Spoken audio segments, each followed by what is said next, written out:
नमस्कार, मैं दीपक शर्मा, मेरे यूट्यूब मंच पर आपका स्वागत है।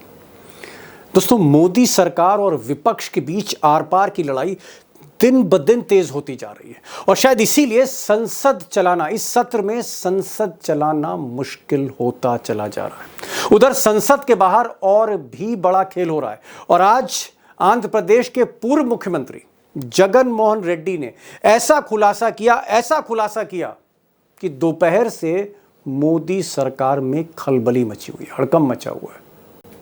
अब जगन मोहन रेड्डी ने खुलासा किया कि मोदी सरकार के किंग मेकर नायडू बाबू आजकल राहुल गांधी के सीधे संपर्क में। जगन मोहन ने आगे बताया कि राहुल और नायडू बाबू के बीच में जो बातचीत हो रही है, इसके सूत्रधार कांग्रेसी मुख्यमंत्री रेवंत रेड्डी हैं। जी हां, तेलंगाना के मुख्यमंत्री रेवंत रेड्डी के जरिए राहुल और नायडू बाबू के बीच में बातचीत हो रही है आजकल। सुनिए, जगन मोहन को सुनिए, ex chief minister Andhra Pradesh government. Rahul Gandhi does not talk about Andhra because Chandrababu Naidu is in touch with Rahul Gandhi through Revanth Reddy on a hotline. अब दोस्तों, जगन मोहन रेड्डी कोई मामूली नेता नहीं है।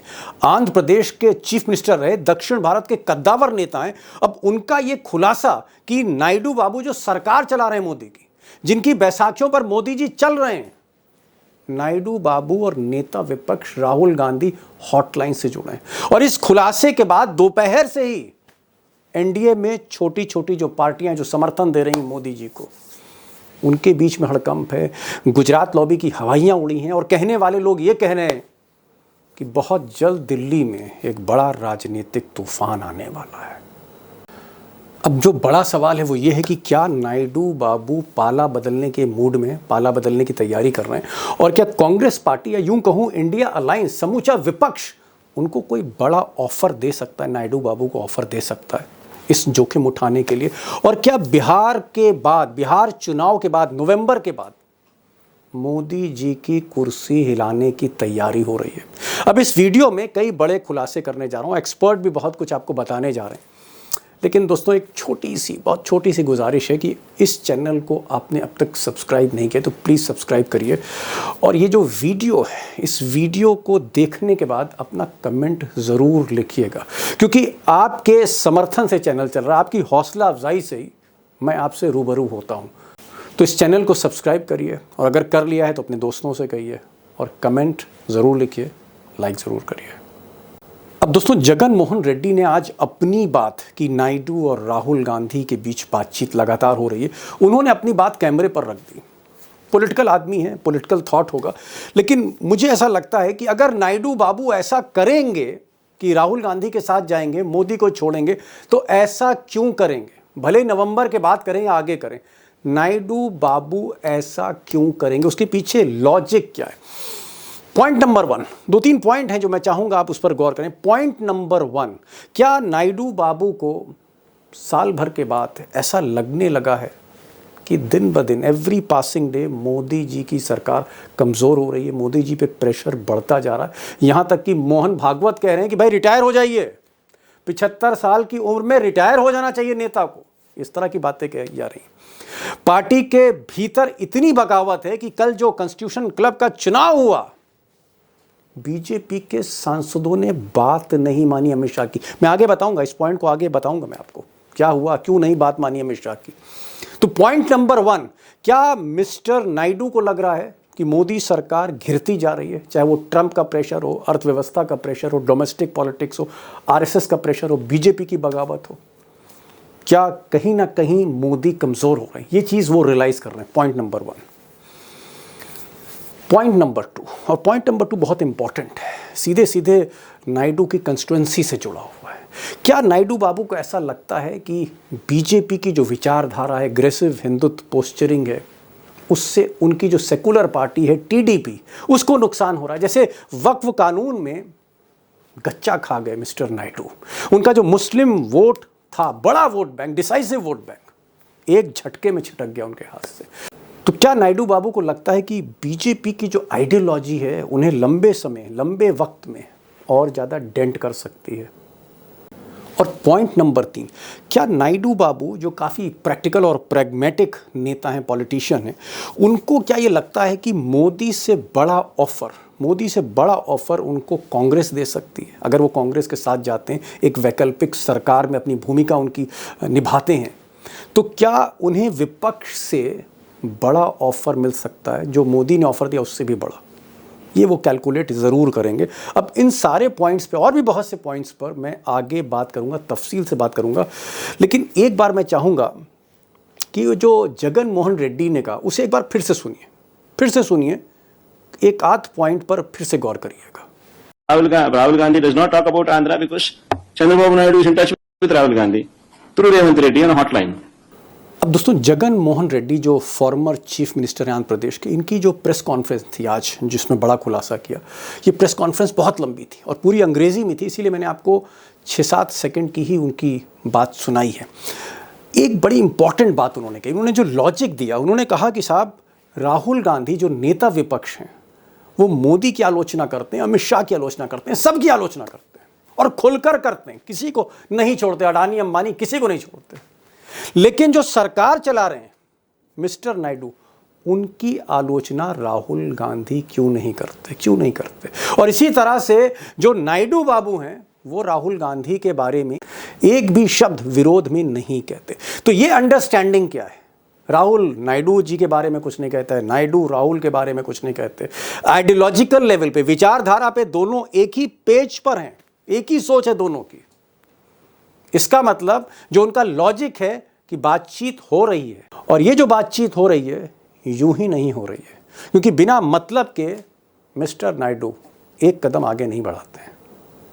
अब दोस्तों, चाहे नायडू बाबू की राहुल गांधी से बात हो रही हो, या रेवंत रेड्डी से बातचीत हो रही हो, या फिर चिराग पासवान, या यूं कहें कि बाकी जो छोटी छोटी पार्टियां हैं एनडीए को जो सपोर्ट कर रही हैं, जिसमें जयंत चौधरी भी हैं, या फिर आप कह सकते हैं नीतीश कुमार के कुछ सोशलिस्ट सांसद जो एनडीए में हैं, उनके साथ जो बातचीत हो रही है इंडिया अलायंस की, और बहुत तेज़ी से हो रही है, उसके पीछे एक ही ऑब्जेक्टिव है कि अगर नवंबर में बिहार मोदी जी के हाथ से निकलता है, तो फिर बड़ा खेल दिल्ली में हो सकता है, वैकल्पिक सरकार बनाने का खेल हो सकता है। और उसकी एक सबसे बड़ी वजह है, ट्रंप का ही प्रेशर नहीं है, अर्थव्यवस्था का ही प्रेशर नहीं है, आरएसएस का ही प्रेशर नहीं, बीजेपी में भी बगावत का धुआं उठ रहा है। और ये बात बहुत इंपॉर्टेंट है, सबसे ज्यादा इंपॉर्टेंट है कि बीजेपी के भीतर बगावत का धुआं उठने लगा है। अब लोग अमित शाह से और मोदी से उतना नहीं डरते जो 2014, 2019 जो 300 पार मोदी से डरते थे।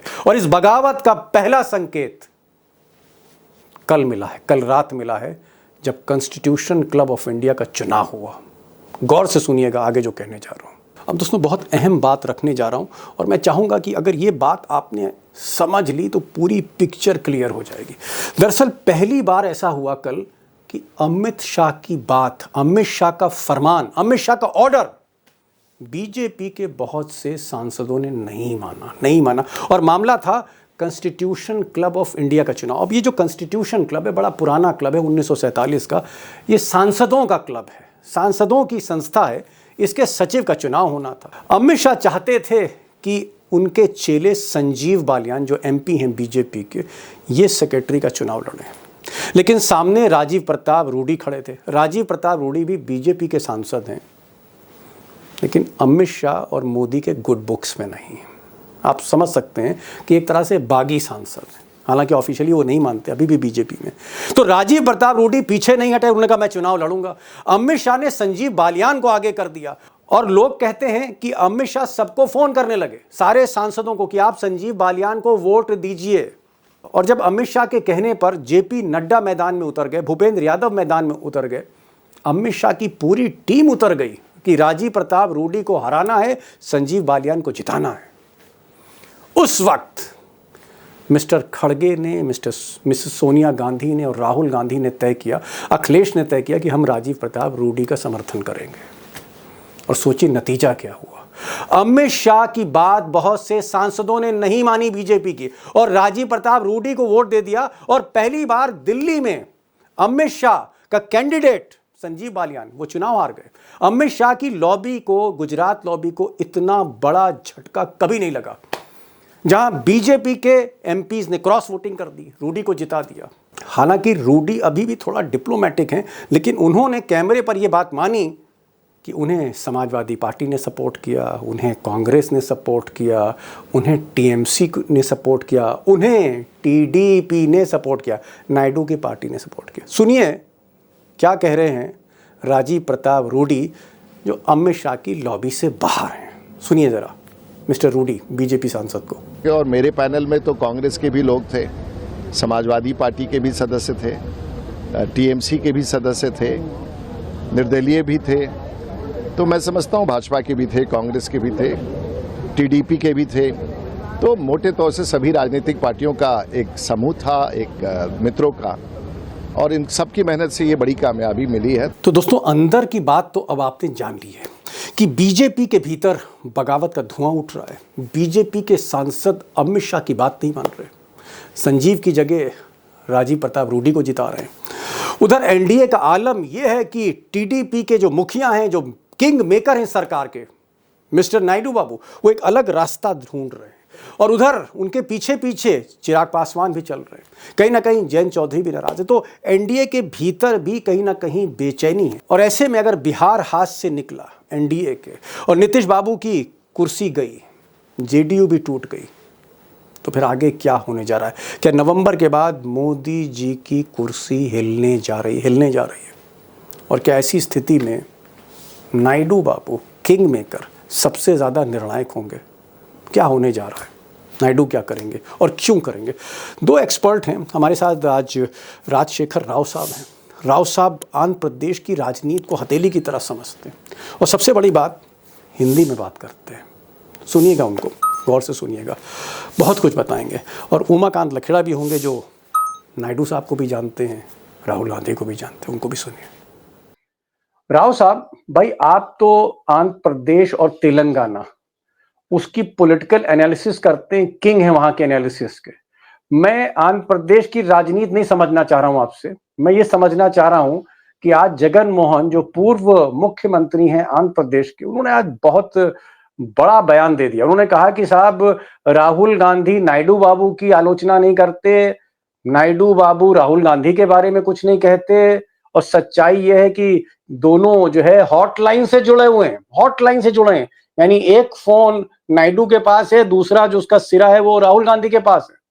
और एक बड़ी बात और उन्होंने कही जो रेवंत रेड्डी हैं तेलंगाना के मुख्यमंत्री कांग्रेस के, ये दरअसल संपर्क सूत्र हैं, सूत्रधार हैं ये दोनों के बीच में, नायडू और राहुल गांधी के बीच में। तो मैं ये जानना चाह रहा हूं आपसे कि भाई ये रेवंत रेड्डी, नायडू और ये राहुल गांधी, इनके तार क्यों जोड़ रहे हैं? मामला क्या है? क्या वाकई हॉटलाइन से जुड़े हुए हैं?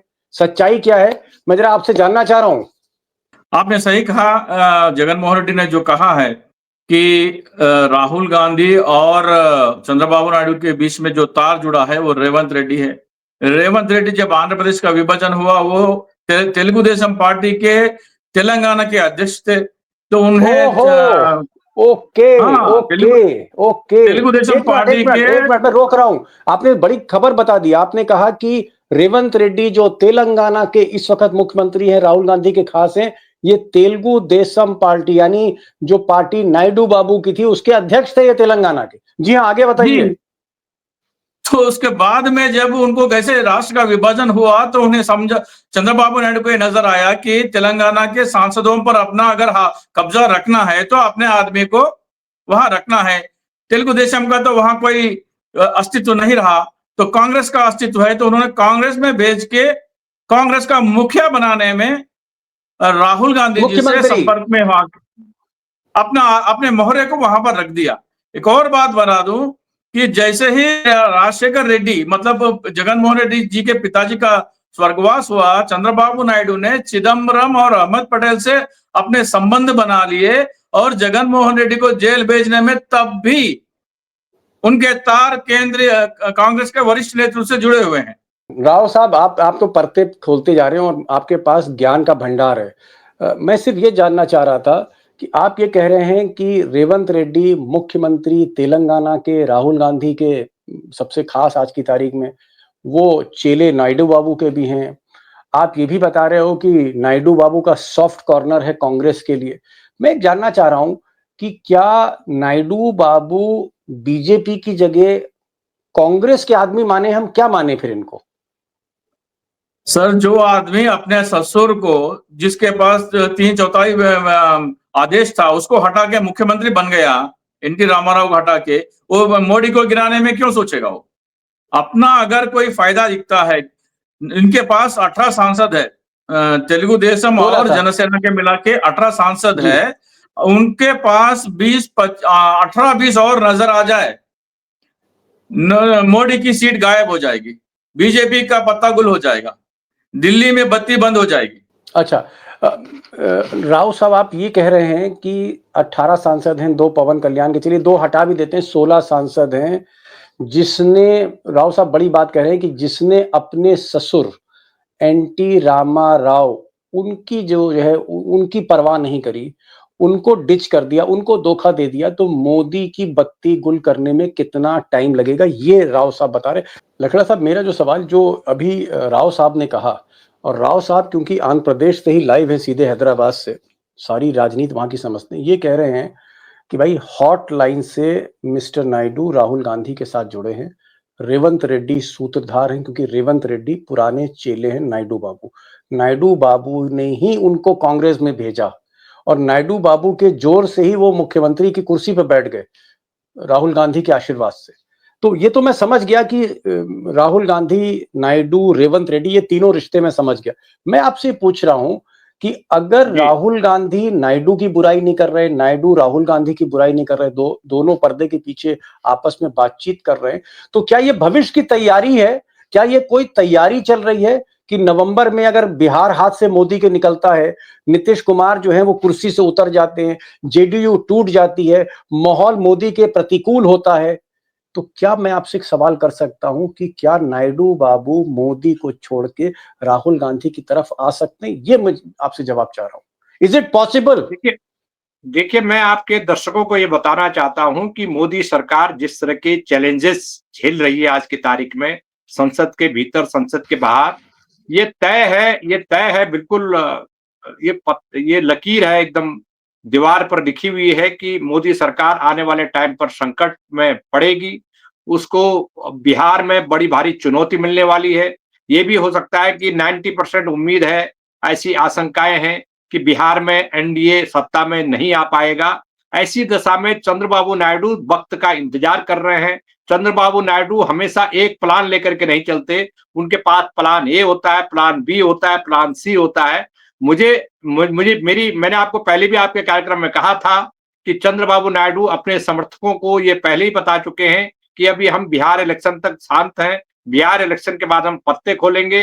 चंद्रबाबू नायडू पहले पॉलिटिशियन होंगे मोदी को जंप करके, मोदी की नाव से, कश्ती से जंप करके देश में एक वैकल्पिक सरकार बनाने में। मुझे लग रहा है कि उस वैकल्पिक सरकार की उधेड़-बुन में एक रिलेशनशिप कांग्रेस के साथ उनका बना हुआ है, एक अंडरस्टैंडिंग बनी हुई है। और आज जो राहुल गांधी कल परसों उन्होंने कहा कि भाई आप जो है मौके का इंतजार कीजिए, अभी कुछ ना कुछ होने वाला है।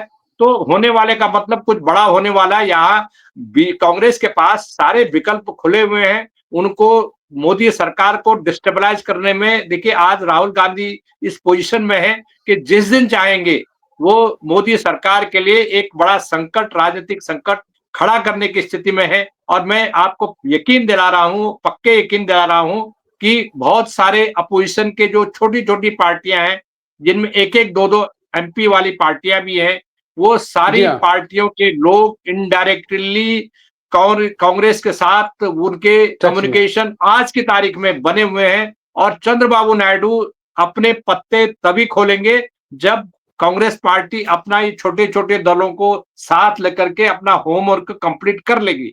तो आज मैं ये कह सकता हूं पूरे दावे के साथ कि चंद्रबाबू नायडू कोई बड़ा खेल करेंगे, इसमें कोई शक आपको भी नहीं होना चाहिए और आपके दर्शकों को भी नहीं होना चाहिए। वक्त बताएगा, नवंबर का आप इंतजार कीजिए क्या होगा इस देश की राजनीति में, आज सबको पता लगेगा। जी राव साहब, एक छोटा सा सवाल, क्योंकि आपकी एक बहुत डीप रिसर्च है नायडू बाबू पे, 25-30 साल की आपकी रिसर्च है नायडू बाबू पे, और नायडू बाबू को भी देख रहे हैं, जगन मोहन रेड्डी को भी देख रहे हैं। मैं एक चीज पूछना चाह रहा था आपसे कि क्या आपको लगता है कि भाई नायडू बाबू को एकदम जैसे सरकारी दामाद वाला ट्रीटमेंट मिल रहा है मोदी सरकार से, जो मांगते हैं वो उनको मिल जाता है, यहाँ तक कि मोदी जी ने नायडू बाबू के लिए एक रेड कारपेट बिछा रखी है दिल्ली में। फोन करते हैं तो निर्मला सीतारमन लाइन पे आ जाती है, नायडू फोन करते हैं तो अमित शाह से तुरंत अपॉइंटमेंट मिल जाता है। तो नायडू बाबू मोदी को छोड़ के कांग्रेस में क्यों आएंगे, मैं ये आपसे पूछ रहा हूँ, या कांग्रेस में आने से उनको ज्यादा वो he will be more comfortable Congress के साथ? देखिए सर, दो बातें आपको बता दूं। जैसे ही चुनाव होने के बाद में एनडीए के कन्वीनर की मांग की थी चंद्रबाबू नायडू ने, जिसे मोदी साहब ने इनकार किया। इसे देवेगौड़ा साहब ने कहा कि चंद्रबाबू नायडू की इच्छा थी कि वो एनडीए के चेयरमैन बने, जिसे मोदी ने इनकार किया। दूसरी बात, चंद्रबाबू नायडू का लाइफ टाइम गोल क्या है? वो अपने बेटे को गद्दी पे बिठाना चाहते हैं, नारा मुख्यमंत्री लोकेश को। हाँ, मुख्यमंत्री नारा लोकेश में मुख्यमंत्री के गद्दी पे बैठेंगे तो चंद्रबाबू नायडू क्या करेंगे? 3 दिन पहले नारा लोकेश ने एक ऐसी बड़ी खबर दी जिसका ध्यान आपका नहीं गया। उन्होंने कहा कि तुरंत कुछ ही महीनों में चंद्रबाबू नायडू राष्ट्रपति बनेंगे। ओके ओके नारा लोकेश का स्टेटमेंट है ये। Okay okay okay. कुछ ही महीनों में मतलब जैसे ही सरकार बदलती है, चंद्रबाबू नायडू राष्ट्रपति बनेंगे, नारा लोकेश मुख्यमंत्री बनेंगे, राहुल गांधी ओ प्रधानमंत्री माय बनेंगे। गॉड, ओ माय गॉड, ओ शायद माय उनका गॉड, ये उद्देश्य था। ये तो आपने मतलब दिन में तारे दिखा दिए राव साहब, दिन में तारे दिखा दिए हमें और लखेड़ा साहब को। और ये मैं वही कहता हूं, क्योंकि आप जमीन से जुड़े हुए एनालिस्ट हैं, सब कुछ आप कवर करते हैं, हम लोग दिल्ली में बैठे हुए हैं। अभी बड़ी बात जो है वो राव साहब ने कह दी है कि नारा लोकेश जो बेटे हैं चंद्रबाबू नायडू के, उन्होंने कुछ दिन पहले ये कहा कि भविष्य के राष्ट्रपति चंद्रबाबू नायडू होंगे, यानी मुख्यमंत्री जो हैं वो चंद्रबाबू नायडू के बेटे होंगे, प्रधानमंत्री राहुल गांधी होंगे, और राष्ट्रपति नायडू साहब होंगे, चंद्रबाबू नायडू होंगे। भाई लखेड़ा साहब, सिर घुमा दिया इनके खुलासे ने। ये कह रहे हैं कि चंद्रबाबू नायडू के बेटे ने ऑन रिकॉर्ड कहा है कि मेरे पिता राष्ट्रपति होंगे फ्यूचर के। इसका मतलब आपको क्या दिख रहा है कि नवंबर के बाद वाकई खेल होने जा रहा है? और ये जो आज जगन मोहन रेड्डी ने खुलासा किया हॉटलाइन वाला राहुल गांधी और चंद्रबाबू नायडू को लेकर, ये एकदम आप सही मानते हैं? इसका मतलब खेल होने जा रहा है दिल्ली में? देखिए, चंद्रबाबू नायडू बहुत हार्ड बार्गेनर है। इसमें कोई आपको गलतफहमी में नहीं रहना चाहिए। चंद्रबाबू नायडू अभी भी पिछले 11 महीने से मोदी सरकार को सपोर्ट कर रहे हैं, और उस सपोर्ट की जो कीमत है अमरावती में और उनके दो दूसरे प्रोजेक्ट्स हैं, सेंट्रल गवर्नमेंट की स्कीम्स हैं, बैंकों की स्कीम्स हैं, वहां से बहुत जबरदस्त फ्लड गेट खोल दिया। सेंट्रल गवर्नमेंट से flood gate, financial flood gate Andhra Pradesh के लिए खुला हुआ है। सारे रास्ते, चाहे रिजर्व बैंक के हो, चाहे वो सेंट्रल बैंक्स के हो, चाहे लोन हो, सब आंध्र प्रदेश को जा रहा है। अमरावती तो एक किस्म से गोल्ड माइन है चंद्रबाबू नायडू के लिए। उनके जो फाइनेंशियल दोस्त हैं, जो उनकी राजनीति को पैसे से मदद करते हैं, नामी बेनामी जो प्रॉपर्टी है अमरावती के आसपास। मेरा ये कहने का मतलब ये है कि चंद्रबाबू नायडू किसी भी कीमत पर, अगर उनको उनकी मर्जी के हिसाब से पॉलिटिकल प्राइस, पॉलिटिकल रिवार्ड अगर नवंबर के बाद नहीं दिया गया, चंद्रबाबू नायडू किसी भी सूरत में मोदी का साथ नहीं देंगे। उनको अभी 3-4 महीने में जितनी ग्रांट मिलनी थी मिल चुकी है। अब देखिए, 18वीं लोकसभा में कोई चुनाव में जाना नहीं चाहता। चंद्रबाबू नायडू को भी पता है, बीजेपी को भी पता है कि एक वैकल्पिक सरकार इसी लोकसभा में, इसी 18वीं लोकसभा में बनने की पूरी गुंजाइश है। मेरी ये डेफिनेट रिपोर्ट्स हैं, असेसमेंट्स हैं कि चंद्रबाबू नायडू एक नए किंग मेकर, एक वैकल्पिक सरकार के किंग मेकर इसी लोकसभा 18वीं लोकसभा में बन सकते हैं, जिसके पूरे हालात पूरी बीजेपी के भीतर, बीजेपी के बाहर इस तरह के हालात बन रहे हैं कि नया चुनाव के बजाय एक वैकल्पिक सरकार बनेगी, चुनाव टाला जाएगा। अब किंग मेकर खुद किंग बनेंगे या दूसरे को के हाथ में ताजपोशी कराएंगे, उन पर डिपेंड करेगा, हालात पर डिपेंड करेगा कि क्या होने वाला है। जी, बड़ी बात कह रहे हैं लखेड़ा साहब का ये कहना है कि लोकसभा में जो संख्या बल है अलग अलग पार्टियों की जो सीटें हैं, उन सीटों को अगर आप देखते हैं, जब पूरी वो मैथमेटिक्स आप देखते हैं, वो पूरी अंक गणित देखते हैं, तो नायडू बाबू के जो 16 सांसद हैं बड़े इंपॉर्टेंट है। यानी अगर मैं संक्षेप में कहूं, बिना नायडू बाबू के कोई सरकार बनेगी नहीं, चाहे वो राहुल गांधी की हो या मोदी जी की हो। कोई भी सरकार नई बनती है तो उसमें नायडू जो है उनके हाथ में ही चाबी रहेगी, वो किंग मेकर रहेंगे। ये बात लखेड़ा साहब कह रहे हैं, इंपॉर्टेंट प्लेयर हैं आज की तारीख में हिंदुस्तान की सियासत के। एक छोटा सा जवाब मुझे चाहिए राव साहब, मैं बहुत लंबा जवाब नहीं चाह रहा हूं, समय बहुत कम है।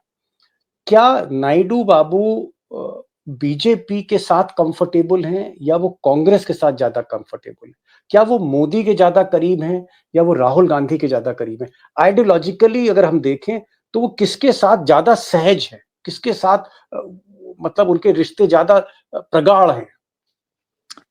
देखिए sir, ideologically Telugu Desam party का वोटर जो है वो सेक्युलर है, वो बीजेपी से किसी हाल में नहीं जाना चाहता। इसके अलावा जो वायदे आंध्र प्रदेश के साथ विभाजन के समय बीजेपी और मोदी ने दिए, उनका जो पैरों तले रौंदा गया, उतना उसका गुस्सा भी आंध्र प्रदेश के वोटर में बहुत है।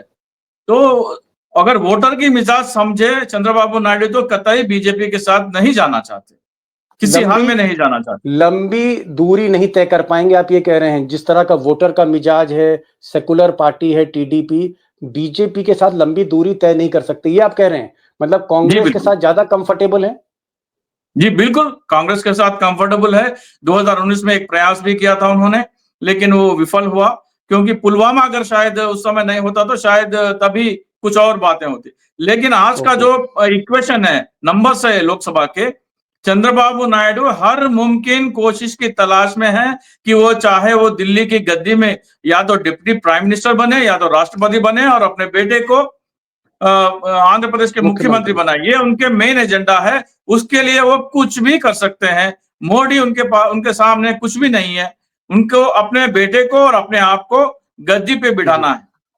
जी, राव साहब कह रहे हैं कि जो प्रायोरिटी है, नायडू की जो प्राथमिकता है, उस प्राथमिकता में बीजेपी कहीं नहीं है, मोदी कहीं फिगर नहीं करते। ये एक तरह से मैरिज ऑफ कन्वीनियंस है, जो कुछ दिन के लिए एक अरेंजमेंट आप कह सकते हैं। दरअसल TDP, Telugu Desam party, secular party है, वो कंफर्टेबल ही नहीं है मोदी के साथ। और हो सकता है कि अगर डिप्टी प्राइम मिनिस्टर का ऑफर मिले कांग्रेस की तरफ से तो कुछ भी नायडू बाबू कर देंगे। यही सवाल मैं आपसे पूछ रहा हूँ लखेड़ा साहब, क्या deputy prime minister Rahul Gandhi उन्हें ऑफर कर सकते हैं? और ये सारी परिस्थितियां जो मैं दोस्तों को बताना चाह रहा हूं, कोई गलतफहमी ना रहे दोस्तों, ये सारी परिस्थितियां हम बिहार चुनाव के बाद ही कर रहे हैं। अगर बिहार चुनाव मोदी जी जीत गए तो ये संभावनाएं खत्म हो जाती हैं, लेकिन अगर बिहार चुनाव मोदी हारे तभी ये संभावनाएं, तभी ये दरवाजा उम्मीदों का खुलता है। क्या डिप्टी प्राइम मिनिस्टर का जो पद है ऑफर कर सकते हैं राहुल गांधी? क्या वो फिट इन हो सकते हैं इसमें, इंडिया अलायंस में, मिस्टर नायडू? बिल्कुल, देखिए इसमें कोई बहस नहीं है कि अगर वो अल्टरनेटिव गवर्नमेंट बनेगी, नॉन बीजेपी सरकार बनने की सूरत आएगी, तो चंद्रबाबू नायडू का उसमें एक बहुत महत्वपूर्ण रोल होगा। किंग मेकर की भूमिका में होंगे वो। और राहुल गांधी से उनकी फ्रेंडशिप है, विश्वास की फ्रेंडशिप है।